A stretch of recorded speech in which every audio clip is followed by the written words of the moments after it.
Hello everyone, I'm Priestess Jane Casson of the Ecumenical Order of Christ. Today I'm going to be talking about Genesis, the Sumerian story. Genesis 1 verse 26 says, "And God said, let us make man in our image, after our likeness," the Anunnaki gods. Anak, short for Anunnaki, of whom the Nephilim were direct descendants, the sons of God. The brothers Enlil and Enki, sons of Anu, were the key figures in the development of mankind throughout history. Interestingly, Anu in Hebrew means we. Deuteronomy 9 verse 2 says, "A people great and tall, the sons of the Anakim, whom thou knowest and of whom thou hast heard say, who can stand before the sons of Anak?"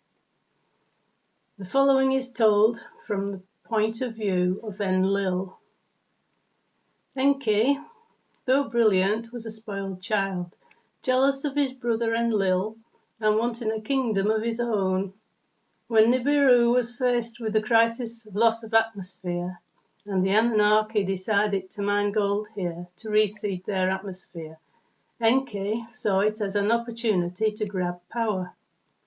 Enki fomented a worker revolt, knowing that he could use Nibiru's emergency to force the council to accept anything. Enki wanted a world filled with slaves that he could rule over, which is something neither the council nor the Anunnaki would ever have allowed. But Enki was shrewd. Enki convinced the council that Nibiru would die if the gold-seeded atmosphere shield was delayed. He convinced them that the workers would not return to duty. They were following his orders, since he was in charge of the mining operation. He convinced the council that the only solution was to create a non-sentient species out of the highest order of ape available to do the labour, but make them incapable of reproduction, so they would naturally die off. Genesis 6 verse 4 says, "The Nephilim were in the earth in those days, and also after that, when the sons of God came unto the daughters of men, and they bare children to them.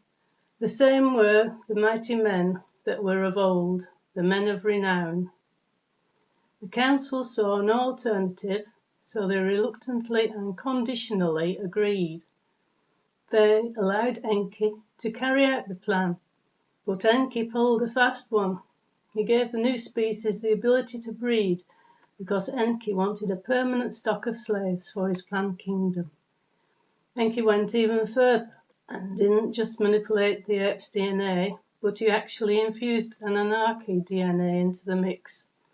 This would give him slaves that he would find attractive and acceptable to be in the company of.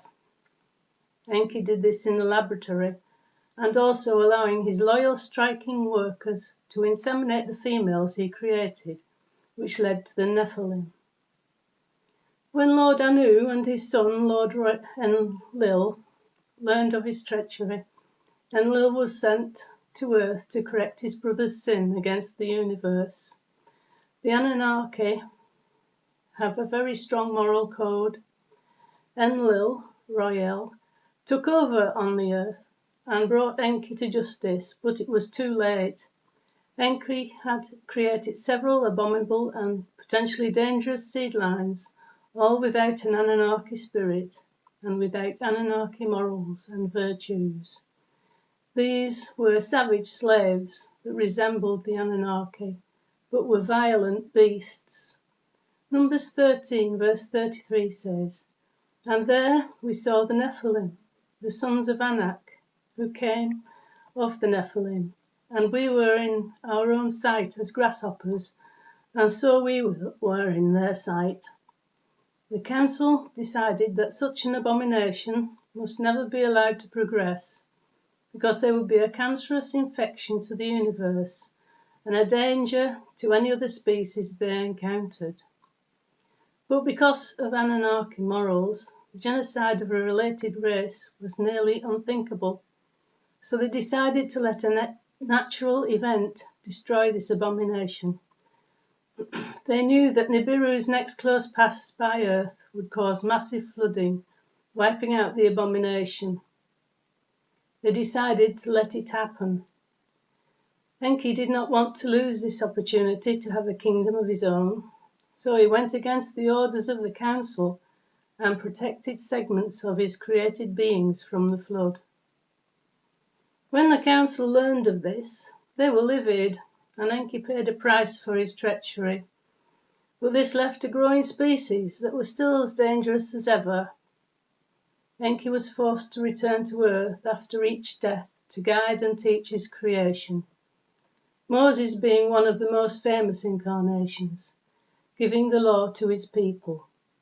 Finally, as a prime cleric, Richard Ruff, to prepare his people for the return of his brother, Enlil, Yeshua, Rael.